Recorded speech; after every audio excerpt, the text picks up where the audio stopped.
আচ্ছা, আইফেল টাওয়ারের স্টোরিটা। The Eiffel tower in Paris was named after Gustave Eiffel. খেয়াল করি, a Frenchman who built the tower. He was born into a prosperous family in 1832. He graduated from the Central School of Engineering in Paris and went to work for a railway construction company. কি হলো বলতো? হ্যাঁ, গাস্তাভ Eiffel নামে একজন ফরাসি লোক, Frenchman. উনি 1832-তে জন্মগ্রহণ করলো, সেন্ট্রাল স্কুল অফ ইঞ্জিনিয়ারিং প্যারিসে পড়ালেখা করতে গেল, রেলওয়ে কনস্ট্রাকশন কোম্পানিতে কাজ করতে গেল। For years, Gustav made plan after plan of dams, factories, stations and structures of great size. কি কি বানিয়েছে? ড্যাম মানে পানির বাঁধ, ফ্যাক্টরি স্টেশন বানিয়েছে, রেলওয়ে স্টেশন হবে, and structures of great size, এবং বড় বড় স্ট্রাকচার বানিয়েছে। All over Europe, engineers copied them. পুরা ইউরোপের ইঞ্জিনিয়াররা ওনার স্ট্রাকচারের ডিজাইন কপি করেছে। In the middle of the 1880s, a group of French industrialists persuaded the government to organize a world fair in Paris. খেয়াল করছো কি করছে? 1880-তে ফ্রান্সের একদল ইন্ডাস্ট্রিয়ালিস্ট মানে শিল্পপতি, ব্যবসায়ী, ওনারা পারসুয়েট করছে এই গভর্নমেন্টকে যে একটা ওয়ার্ল্ড ফেয়ার আয়োজন করতে। Gustav Eiffel proposed a 989-feet tower of iron as a symbol of the exhibition. এইখানে এই ফেয়ারে গুস্তাভ আইফেল 989 ফিট উচ্চতার একটা আয়রনের টাওয়ারকে সিম্বল হিসেবে উপস্থাপন করছে, প্ল্যান করছে, প্রপোজ করছে যে এটা বানানো যেতে পারে। পারমিশন পেয়েছে। The construction of tower began in January 1887। জানুয়ারি 1887-এ এই টাওয়ারের নির্মাণ কাজ শুরু হয়। ওই সময় আমাদের গুস্তাভ আইফেলের বয়সটা আমরা ক্যালকুলেট করতে পারি সাবট্রাক্ট করার মাধ্যমে, এবং সেটা হয় 55 years. 40 engineers and designers under Eiffel's direction worked for 2 years. 40 John engineer এবং ডিজাইনার গুস্তাভ আইফেলের আন্ডারে কাজ করেছে ওই এই প্যারিস টাওয়ারটা বানাইতে। বিনা পয়সাটা অবশ্যই বেতন দিচ্ছে তারা। তাহলে সে কত কত বিখ্যাত ইঞ্জিনিয়ার ছিল এটা চিন্তা করো। 2 বছর লেগেছে এটা কনস্ট্রাকশন করতে। The tower was completed in March 1889. খেয়াল করতেছো না তো? মার্চ 1889-এ এই টাওয়ারটা কমপ্লিট হয়েছে 2 বছর পরে। It was the highest structure yet made by men. মানুষের দ্বারা বানানো সবচেয়ে উঁচু স্ট্রাকচার ছিল এটি। Was কিন্তু is না। No such building had ever been constructed before. ওই সময়ের আগে 1989-এর আগে এরকম উঁচু কোনো বিল্ডিং কনস্ট্রাক্ট করা হয়নি বা টাওয়ার কনস্ট্রাক্টেড হয়নি। It is still regarded as one of the wonders of the world. এখনো বিশ্বে এটাকে একটা ওয়ান্ডার হিসেবে দেখা হয়। About a million people, প্রায় 10 লক্ষের মতো মানুষ ভিজিট দ্য টাওয়ার অ্যানুয়ালি, বছরে এই টাওয়ারটা ভিজিট করে। তার ভিতরে 2025 সালে আমাদের জান্নাত টাওয়ারের একজনও আছে যে ভিজিট করে আসছে। The Empire State Building of New York, Buckingham Palace of London are such magnificent buildings. তো বর্তমানে এইরকম ম্যাগনিফিসেন্ট বিল্ডিং আছে নিউ ইয়র্কে একটা বাকিংহ্যাম প্যালেস, আর একটা আছে empire state building, sorry new ইয়র্কের এম্পায়ার স্টেট বিল্ডিং আর লন্ডনের বাকিংহ্যাম প্যালেস। এটা আরো এই প্যাসেজটা লেখা আরো প্রায় ধরো 15 থেকে 16 বা আরো বেশি বছর আগে, সেই সময়ের হিসাব এটা। বর্তমান হিসাব হলে তো বুর্জ খলিফাটাও আসতো না। এবার Gustave Eiffel born where? France. Gustav Dash Central School of Engineering studied. 2 নম্বরে studied. 3 নম্বরে Dash organized France. The government নাকি organized Paris নাকি organize করছে কে? গভর্নমেন্ট। তাহলে কি অর্গানাইজ করছে? Trade fair. ওয়ার্ল্ড ফেয়ার সেটার নামটা এখানে দিব লাস্টে the tower completed when March 1889 about 1 million of people visit the Eiffel Tower. Eiffel tower কি দেখার ইচ্ছা আছে কারো? আইফেল টাওয়ারের ডিজাইন বাংলাদেশে বিক্রি হয়, এটা কি জানো? কেউ কিনেছো? হ্যাঁ, তোমার কাছে আছে? আছে। এখন কথা হলো এই ডিজাইন আমরা কিনবো কেন? শোপিস হিসেবে। আমাদের দেশে এরকম একটা ডিজাইন বানায় সেটার শোপিস বিক্রি করতে পারি না আমরা? বিদেশি বিদেশি ডিজাইন কেনা বেচা করবো কেন? ইলিশ মাছের একটা ডিজাইন বিক্রি হয় না? হুম। আচ্ছা,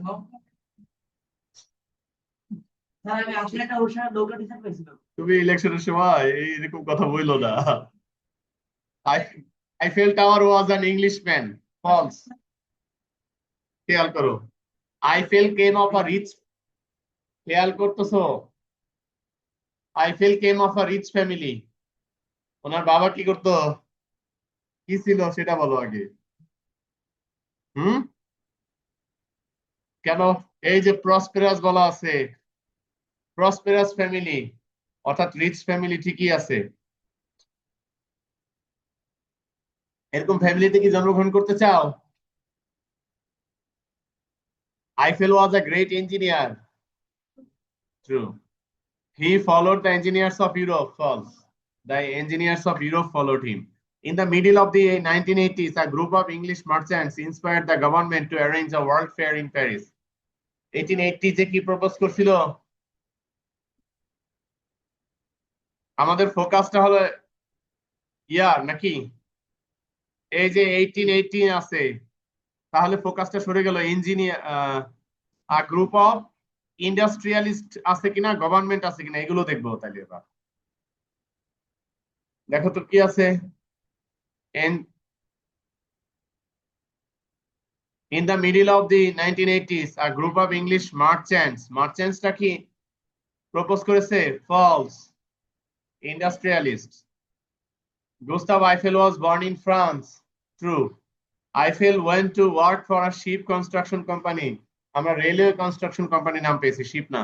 Engineers all over Europe followed Eiffel for the construction of dams, factories, etc. True. A German constructed the Eiffel Tower, false. Frenchman. Every year, nearly a crore of people visit the tower. 1 কোটি না, 1 million. Eiffel was an American. Eiffel Eiffel কি American ছিল? ছিল না, French ছিল। যারা যারা Eiffel tower দেখতে যায় তারা ফ্রান্সের আর একটা ব্রিজ দেখতে যায়। ওই ব্রিজের নাম হলো লাভ ব্লকড ব্রিজ। হ্যাঁ হ্যাঁ, ওই ব্রিজে সবাই গিয়ে একটা লক লাগাই দিয়ে আসে, তালা লাগাই দিয়ে আসে, চাবি ফেলে দেয় নদীতে।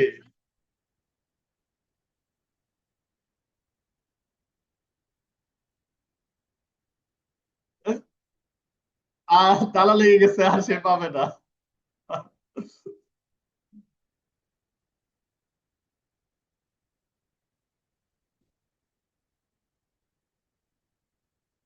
Eiffel was an American, false. A group of French industrialists, French scientists, এই সায়েন্টিস্টের জায়গায় ইন্ডাস্ট্রিয়ালিস্ট হবে, এরকম করছে কেন? Next, Eiffel proposed an iron structure for the fair, true. অনেকেই এখনো বলছো কথা, এইখানে ফোকাস করো। Eiffel the tower took 2 years for completion. 2 বছর লেগেছিল নির্মাণ সম্পন্ন করতে। 2 বছর, ওকে, true. About 10 lakh people, 10 lakh, 1 million, true. Eiffel worked for a railway construction company, true. Engineers all over the world copied Eiffel's constructions, true. Some French industrialists persuaded the government to hold a world fair in Paris, true. The construction of Eiffel Tower began in January 1948. False. The tower is still one of the wonders of the world. True. Eiffel's proposed tower was made of iron. Iron totally. True. Eiffel directed 40 engineers and designers to build up the tower. True. The tower took 3 years to be completed. False. The Eiffel Tower was the highest structure before 1989. True.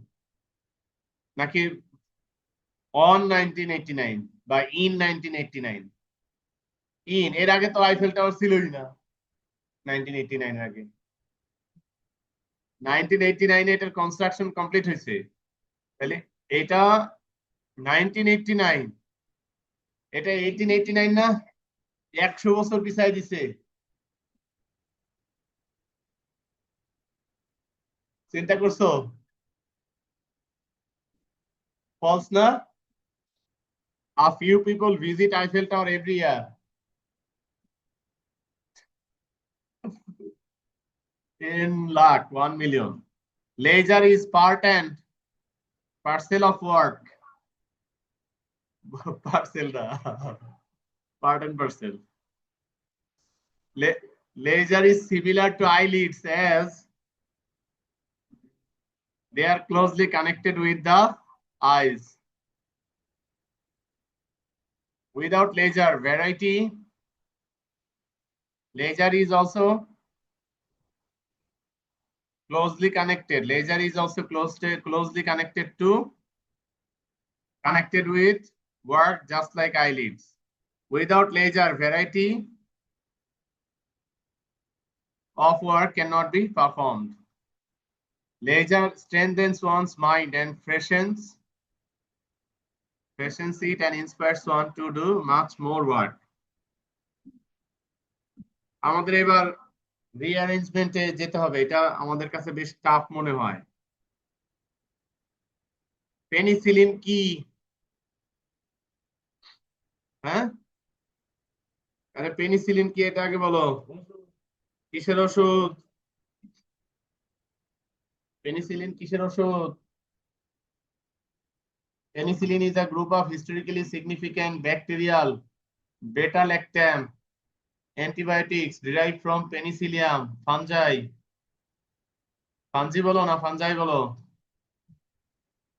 Fungi used to treat a wide range of bacterial infections by inhibiting cell wall synthesis. মানে তোমার শরীরে যে জার্মটা আসে bacteria সেই ব্যাকটেরিয়ার cell wall ভেঙে দেয় bacteria ধ্বংস হয়ে যায় সেল ওয়াল পড়াইছে না আর যেটাই স্যার কেন বা ইসের থাকে না তার মনে হয় শুধু প্রাণী কোষ পড়াইছে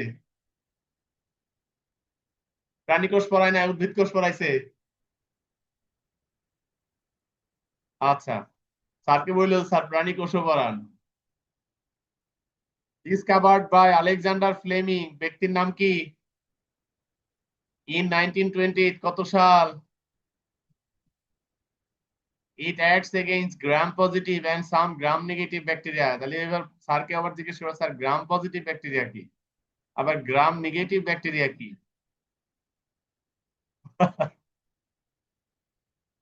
including infections like strep throat pneumonia and syphilis আমরা এখান থেকে পেনিসিলিনের আবিষ্কারক ডক্টর আলেকজান্ডার ফ্লেমিং এর জীবনী জানবো ওনার নামের আগে ডক্টর আছে এখানে ডক্টর লেখে নাই হ্যাঁ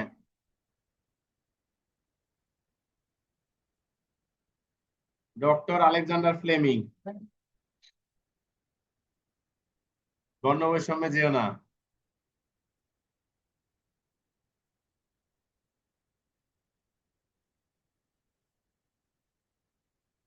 দেখো স্যার আলেকজান্ডার ফ্লেমিং ওনারা স্যার শুরুতেই স্যার সম্বোধন করছে that's good was a Scottish মানে স্কটল্যান্ডের ফিজিশিয়ান চিকিৎসক and microbiologist who revolutionized medicine by discovering the world's first true antibiotic. উনি বিশ্বের প্রথম সত্যিকারের অ্যান্টিবায়োটিক আবিষ্কার করেন, সেটাই হলো penicillin. His work earned him the Nobel Prize in Physiology or Medicine.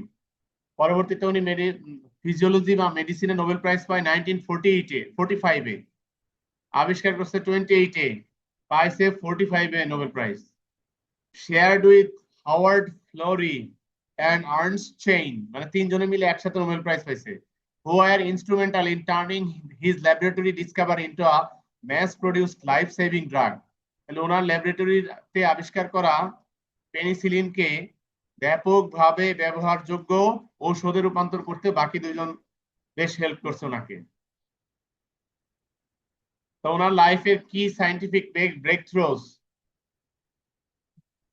আমরা এইভাবে ব্রেক থ্রো দেখলে রিঅ্যারেঞ্জমেন্টটা পারবো না, আমাদের এটাকে রিভিউ করতে হবে। এডিট করা যাবে? Is it possible? Is it possible?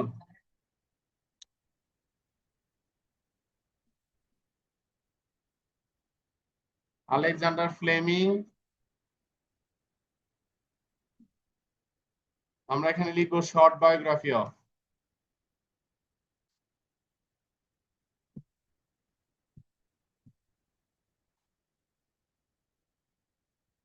তাহলে ওরা পয়েন্ট না করে দিলে আমরা খুশি হই, কিন্তু দুর্ভাগ্য ওরা এই যে কিছু পয়েন্টস দিয়েছে। দেখো,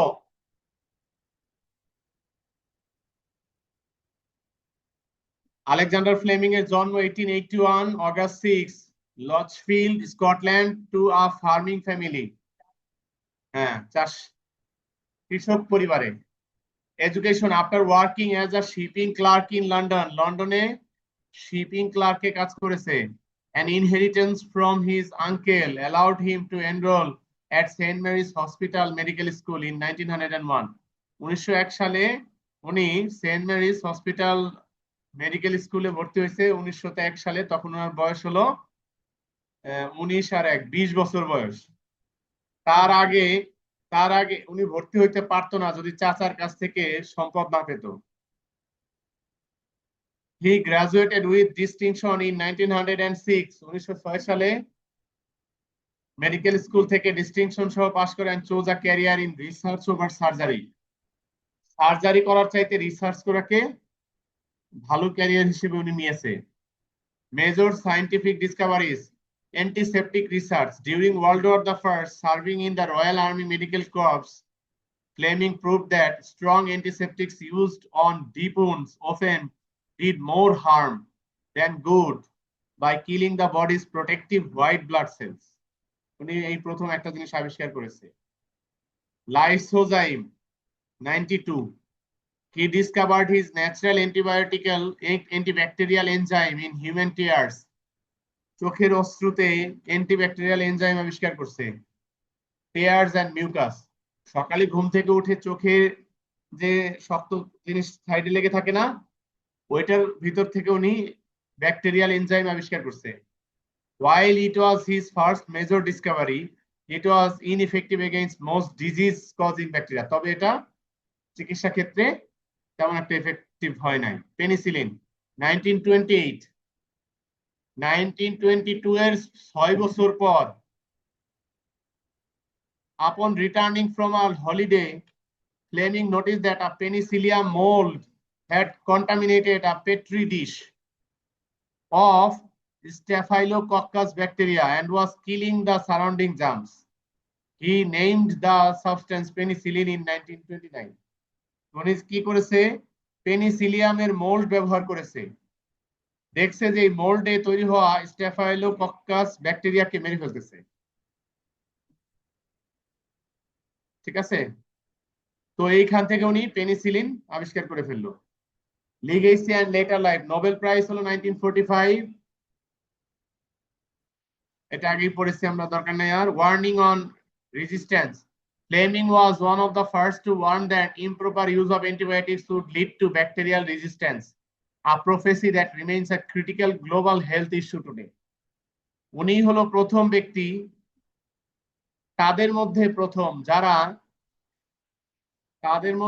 প্রথম দিকের একজন যারা ইমপ্রপার অ্যান্টিবায়োটিক ইউজ করলে শরীরে রেজিস্ট্যান্স তৈরি হয়, এইটা উনি প্রফেসি করতে পারছে এবং বর্তমান যুগে এটা প্রমাণিত হচ্ছে।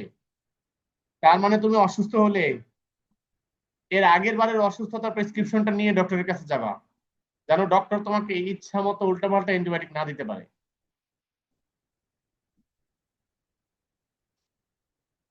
Personal life. He was married twice, to Sarah Marion McIlroy and later to Dr. Amalia Toothsori Vurekas and had one son, Robert. তার মানে তার মানে প্রথম ওয়াইফ থেকে সন্তান না হয় দ্বিতীয় বিয়ে, এবং ছেলের নাম হলো Robert. Death. He died of a heart attack on March 11, 1955 and is buried in St. Paul's Cathedral, London. Heart attack থেকে মারা গেছে। যারা দুই বিয়ে করে তাদের এরকমই পরিণতি হয়। কি? আচ্ছা, ওটা পরে দেখবানি। Would you like to learn more about scientific process of his discovery and history of antibiotics? Yes বলবো? যে আমাকে দিয়ে ইয়েস বলাচ্ছে, হি ইজ আ ভেজাইল লেভেল। আসো আসো আমরা চেক করি। Penicillin is the life saving medicine. খেয়াল করো রায়ত। He passed his boyhood with his parents. It was discovered by Dr. Alexander. Hey, রাজ সামনে আসো। He passed his boyhood with his parents. It was discovered by Dr. Alexander Fleming. He was the seventh of the 8 brothers and sisters. এটা এটা 8 জন ভাই বোন থাকা। আগেকার সময় খুব কমই ছিল, আরো বেশি হইতো। He was never absent from school up to the age of 12. 12 বছর বয়স পর্যন্ত স্কুল কোনোদিন মিস দেয় নাই। শিখো আলেকজান্ডার ফ্লেমিং এর কাছ থেকে। আলেকজান্ডার ফ্লেমিং এর কাছ থেকে শিখো। 12 বছর বয়স পর্যন্ত উনি একদিন স্কুল মিস দেয় নাই। না, তার মানে তুমি একদিন স্কুল মিস দেয় না এরকম হয়েছে? কত মিস দিয়েছো, ছুটি নিয়েছো? তার আগেও কত ছুটি নিয়েছো হিসাব করে দেখো। He was sent to London at the age of 14 for higher study. মাঝখানে 2 বছর হয়তো ওই যে চাচার সম্পত্তি দিতে হবে না, ইনহেরিটেন্স আছে। He was born into a poor family in Scotland. Fleming was এই পোর ফ্যামিলি, এটা কি ভুল বলছে না সঠিক বলছে? ফার্মিং ফ্যামিলি ছিল না? Fleming hmm Fleming was a very regular and attentive student. চলো ওনার রিঅ্যারেঞ্জমেন্টটা আমরা এবার অ্যারেঞ্জ করি। শুরুতে ওনার পরিচয় আসবে নাকি? প্রথমে তো এই নাম্বারই আসে হিসাবে যে penicillin is the life saving medicine. তারপরে সি নাম্বার আসে, তো it was discovered by doctor Alexander Fleming. এইবার ডক্টর আলেকজান্ডার ফ্লেমিং এর সম্পর্কে আসবে। He was born into a poor family in Scotland. জন্ম নিল, এবার তার চাইল্ডহুড ও তার ফ্যামিলি স্টেটাস আসে নাই পুরাটা। D, he was the seventh of the 8 brothers and sisters. হওয়ার পরে এবার স্কুলে যাবে না? তার আগে বাল্যকাল কিভাবে কাটিয়েছে? বি আছে, he passed his boyhood with his parents. এইবার যাবে পড়ালেখার দিকে। H number, he was a very regular and attentive student. তাহলে এই প্রমাণ, এবার এটার একটা প্রমাণ পাবো আমরা। প্রমাণটা হলো ই নাম্বারে, he was never absent from school up to the age of 12। আর লাস্টে F, he was sent to London at the age of 14 for higher study. যাবো নাকি লন্ডনে?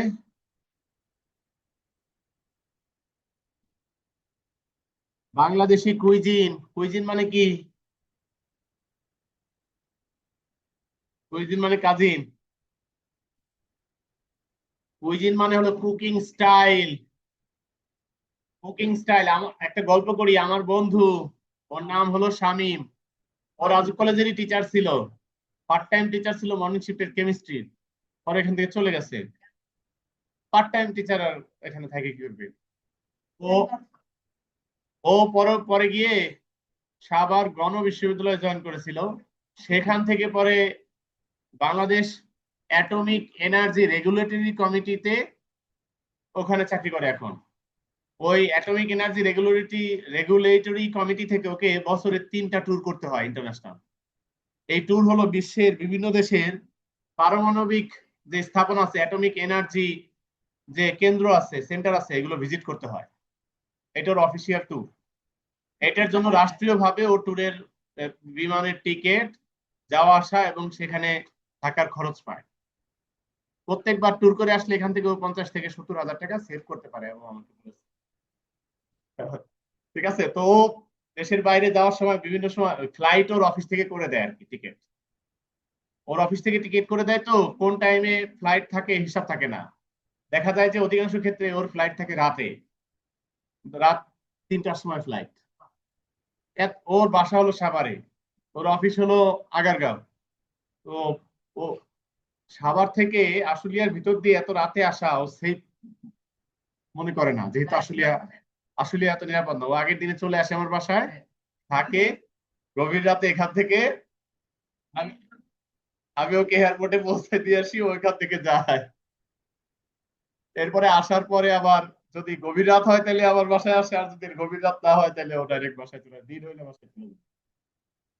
তো ও একবার বললো যে ও জাপানে গিয়েছে, জাপানে গিয়ে ওখানে ওর খাবার যেটা, এই খাবার কি মেনু চয়েস করবে, বলতেছে যে আমি তো এই খাবার আবার বাংলাদেশে বসে সিলেকশন দিয়ে যাওয়া লাগে, এই হিসাব ওর টাকা, ট্যুরের জন্য কত টাকা পাবে এটা হিসাব আছে। তো সিলেকশন দিয়ে গেছে, দেখছে যে স্পাইসড ভেজিটেবল, আবার দেখছে নন স্পাইসড ভেজিটেবল, স্পাইসড মিট, নন স্পাইসড মিট, স্পাইসড ফিশ, নন স্পাইসড ফিশ, এরকম আছে। ও বলতেছে স্পাইস মানে তো মশলা, মশলাযুক্ত খাবার কেন খাবো আমি, এ তো ক্ষতিকর। ও নন স্পাইসড খাবারগুলো নিছে, নন নন স্পাইসড খাবারগুলো নিছে। ও যায় দেখে সিদ্ধ করা মাছ ধরাই দিচ্ছে, সিদ্ধ করা সবজি ধরাই দিচ্ছে। এরপরে রাইস, ও কি বোকামি দেখো, ও তো কেমিস্ট্রিতে পড়ছে, ইংলিশ এত ভালো জানে না, এত বুঝেও না, বা আমাদেরও জিজ্ঞেস করে নাই। রাইস বুক করছে, ওয়ান ডিশ অফ রাইস বুক করছে। ঠিক আছে, এখন ওই জাপান তো খুব সাশ্রয়ী পরিষ্কার পরিচ্ছন্ন দেশ। ওরা নোংরা আবর্জনা ফেলে রাখা পছন্দ করে না একদম, কোনো আবর্জনা তৈরিও করে না, নিট অ্যান্ড ক্লিন রাখে। আর পরিষ্কার পরিচ্ছন্নতা অত্যধিক গুরুত্ব। বিশ্বকাপ ফুটবল যারা ফ্রান্সে অনুষ্ঠিত বিশ্বকাপ ফুটবল বা রাশিয়া অনুষ্ঠিত বিশ্বকাপ ফুটবল খেলায় জাপানি টিমদের যাদের খেলতে দেখেছো, টিমকে দেখেছো যে ওরা খেলায় হেরে যাওয়ার পরেও স্টেডিয়াম পরিষ্কার করে তারপরে গেছে। এটা রেকর্ড না দেখলে তোমরা আবার দেখে নিও। তো আলটিমেটলি ওরা তো পরিষ্কার পরিচ্ছন্ন খুব থাকে। এখন ওরা খাবার দেয় মাইপে মেপে, ওয়ান ডিশ অফ রাইস, ও ভাবছে 1 প্লেট রাইস দিবে, ডিশ ডিশ তো যথেষ্ট পর্যাপ্ত, পেট ভরে খাইতে পারবে। ও আবার একটু খায় বেশি। আর এক একজন মানুষের এক এক রকম ডিমান্ড। হ্যাঁ, রাইসটা ওর বেশি লাগে। আমার বাসায় থাকে তো আমি তো জানি তো যে ও কি কেমন খায়। ঠিক আছে, আমি ওর অর্ধেক খাই মূল কথা। এখন জাপানে যে ওকে দিছে ছোট্ট বাটি, বাটি বইরে এক বাটি উল্টে দিয়ে গোল করে সুন্দর করে সাজাই দিছে, এতে ওর পেটের 4 ভাগের 1 ভাগও হয় নাই। পরে আমি বললাম তো এরপরে কি খাইছো, বলে যে ড্রাই বিস্কিট টিস্কিট এগুলো কিছু নিয়ে গেছিলাম বাংলাদেশ থেকে, কিছু চিড়া নিয়ে গেছিলাম, এগুলো খাইছি। আমি বললাম কেন, তুমি সেকেন্ড টাইম তো ওখান থেকে নিতে পারতে, সিস্টেম আছে তো। পরে বলে যে আমি ভাবছি মনে হয় আবার নিতে গেলে আবার পে করতে হবে, আমি তো অফিস থেকে আগে থেকে সিলেক্ট করে আসছি মেনু টেনু অ্যামাউন্ট, আমি যদি আবার সিলেক্ট করতে যাই তাহলে তো আমার পকেটের টাকা যাবে, এই জন্য আর দেই নাই। আমি বললাম আরে বোকা, জাপানিরা হলো খাদ্য প্রচুর পরিমাণে সঞ্চয় করে, ওরা কোনো অপচয় করতে দেয় না, এই জন্য কম কম দেয়, আরো লাগলে যায় নিয়ে আসা যায়। ও বলে যে আমি এটা বুঝি না, এই জন্য আর আনি নাই। আর এর আগের বারে রাশিয়ায় গিয়েছে, রাশিয়ায় যাওয়ার সময় 10 লিটার পানি নিয়ে গেছে আমার বাসা থেকে, 5 লিটার খাবার আর 5 লিটার ওয়াশরুমের জন্য। ওই দেশের ওয়াশরুমে পানি ব্যবহার করা যায় না। শুধু টিস্যু। ঠিক আছে, এই কয়েকদিনও গোসলই করে না।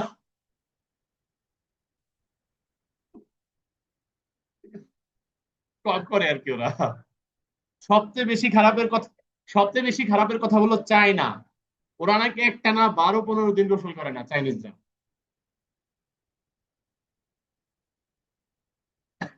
এই যে কুইজিন, যে খাবারের স্টাইল স্পাইসড, দেখো ও কিন্তু বাংলাদেশে খাবার খেয়ে অভ্যস্ত, যে কারণে ও স্পাইসড খাবারটা বুঝে নাই।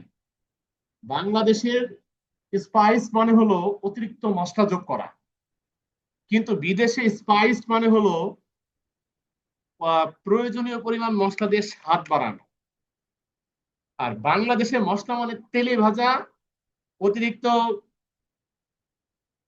মরিচ দেওয়া, পেঁয়াজ দেওয়া, রসুন দেওয়া, এগুলো দিয়ে ভরে দেওয়া, তো বাংলাদেশের মশলা বলতে এগুলোই বুঝি আমরা। হলুদ, তেল, তারপরে কি আছে আর কি কি দেয়, জিরা, তারপরে ধনিয়া গুঁড়া, শুকনো মরিচের গুঁড়া, এগুলো বুঝি আমরা স্পাইস বলতে, রাইট? গরম মশলা বুঝি, এগুলো বুঝি, কিন্তু ও বুঝে নাই যে বিদেশে স্পাইসড মানে এটাকে টেস্টি বানানোর জন্য যতটুকু লাগে অতটুকু। আর হ্যাঁ হ্যাঁ, ওখানকার স্পাইস, বাংলাদেশের নন স্পাইস মানে ওখানকার স্পাইস। তো বাংলাদেশের কুক, বাংলাদেশের এই কুইজিন কুকিং স্টাইল, এটা কিন্তু নামেই প্রথমে চলে আসে স্পাইসড। নামেই প্রথমে স্পাইস চলে আসে, তার মানে তুমি কুকিংটার ধরন ধরতে পারো, গেস করতে পারো বাংলাদেশের খাবার দাবারের মানুষের হার্ট অ্যাটাক, হার্টের ডিজিজ, হার্টের রিং করানো, স্ট্রোক, এগুলো কেন হয়?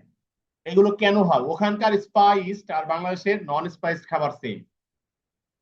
সহজেই তুমি বুঝতে পারতেছো প্রবলেমটা কোথায় বাঙালিদের। এই কুইজিন থেকে আমরা বের হইতে পারবো না।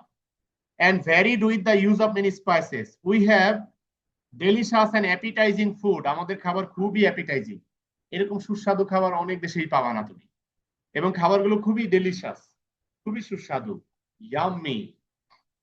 স্ন্যাক্স পাবা, সুইটস পাবা, এত ধরনের মিষ্টি আছে, তুমি তো বিসমিল্লাহ গেলে গুণে শেষ করতে পারো না কত ধরন আছে।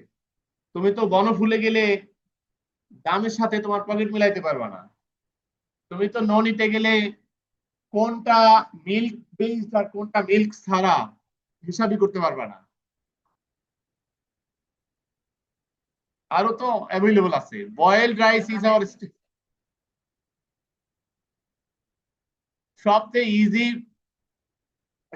সবচেয়ে ইজি এবং সহজলভ্য মিষ্টি, এটা হয়তো চিনি দিয়ে ভরা।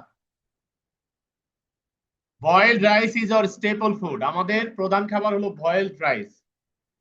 ইট ইজ, তোমরা কি শুনতেছো? It is served with a variety of vegetables, curry, lentil soup, fish, and meat. Fish is the main source of protein. বাংলাদেশের প্রোটিনের মেইন সোর্স কি? ফিশ।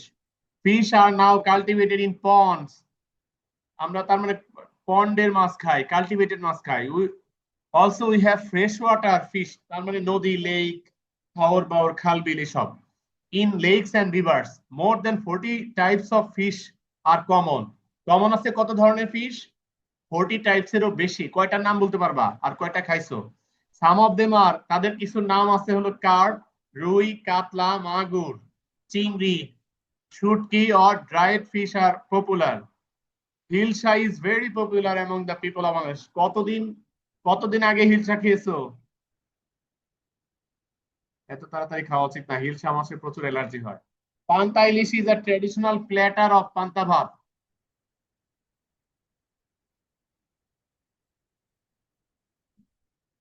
ভেটকি মাছ আছে তো, ভেটকি ভেটকি। আমার ফেভারিট হলো কাটলা ফিশ, এটা একটা। আর সেকেন্ড ফেভারিট বলা যেতে পারে, সেকেন্ড ফেভারিট ফিশ হিসেবে বলা যেতে পারে আমার জন্য আইর মাছ। আইর নাম শুনো নাই? থার্ড ফেভারিট বলি, থার্ড ফেভারিট হলো টুনা ফিশ। ঠিক আছে, আমার যেই ফিশে কাটা কম ওই ফিশ আমার ফেভারিট। রুই ফিশে কাটা, চোরা কাটা থাকে,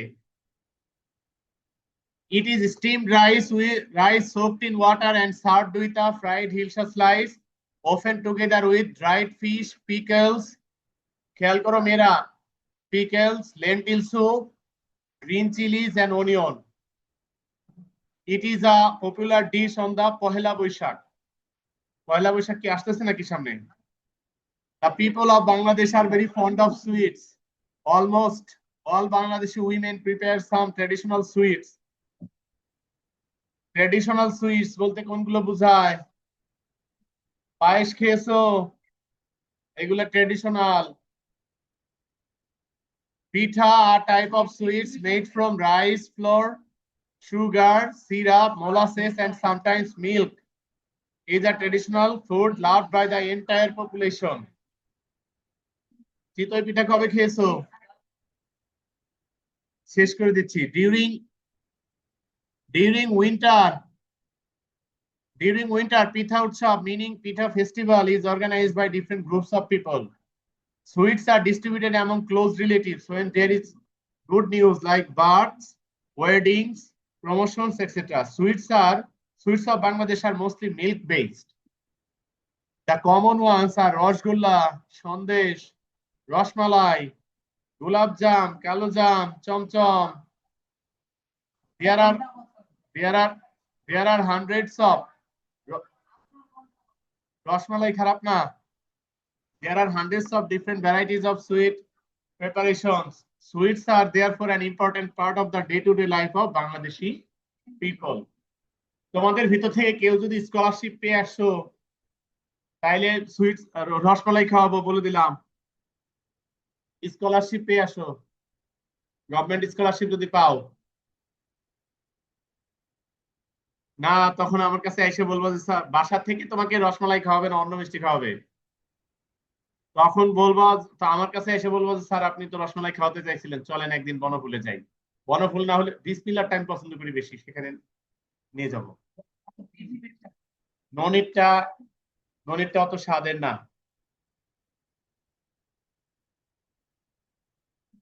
হ্যাঁ, বাগাটের মিষ্টি। ঠিক আছে, তুমি যদি বলো বাগাটের মিষ্টিও নিয়ে আসবো যদি স্কলারশিপ পাও। হ্যাঁ, বাগাটের মিষ্টি অথবা ঘোষের মিষ্টি নিয়ে আসবো। এখন শুনো, আজকে নেক্সট নেক্সট নেক্সট ক্লাসে মডেল কোশ্চেন আর নতুন করে দিতে হবে না, এটাই আমরা কমপ্লিট করব। আল্লাহ হাফেজ। নেক্সট বলতে নেক্সট স্যাটারডে।